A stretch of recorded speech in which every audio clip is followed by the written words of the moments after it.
So I have a theory about Maison Margiela Replica's bubble bath. Hear me out, I'd love to know your thoughts. In reading 100 consumer reviews of the fragrance, there were so many people comparing this scent to Lazy Sunday Morning, another Replica fragrance that may be one of their most iconic, popular, best-selling fragrances ever, which launched in 2013.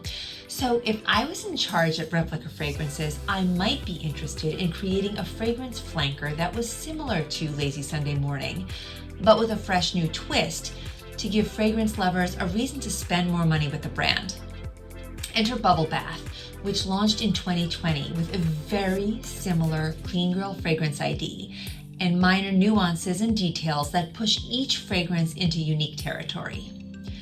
One of my favorite things to do is evaluate two fragrances head-to-head or wrist-to-wrist because it puts my findings into a framework or context that gives each observation a benchmark to measure against.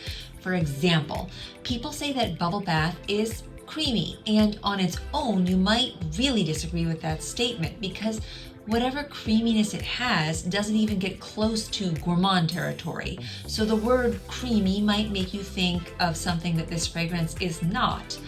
But if I tell you that it's creamy when compared to Lazy Sunday Morning, you might see the fragrance in a new light and recognize the creaminess that you couldn't pick up on before. So let's talk about how the fragrances are similar and how they differ, so you can decide which one is the best fit for you. They are both clean. Lazy Sunday Morning is about fresh linens, while Bubble Bath is, well, a soapy clean. And we will get into more details, but clean is often associated with an element of being harsh, sharp, chemical, or synthetic. Both fragrances have that component. Both fragrances are also built with a white floral musky DNA. Many reviewers would consider this to be more feminine leaning as a result. And both of these fragrances, like most Margiela Replica EDTs, are pretty nostalgic for people, conjuring happy childhood moments and memories that are comforting and uplifting, whether it's the clean comfort of a bubble bath or freshly laundered sheets. Now, here's where the fragrances differ. Lazy Sunday Morning is generously accented with the atmospheric brightness and freshness of aldehydes, a key component in recreating the aroma of fresh laundry scent.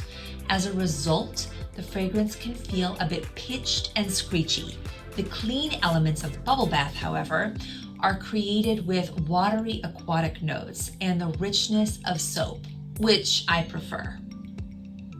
Lazy Sunday Morning is soft and powdery, which in tandem with the rose accord can make it feel a bit dry, scratchy, and closed off after the initial burst of juicy pear.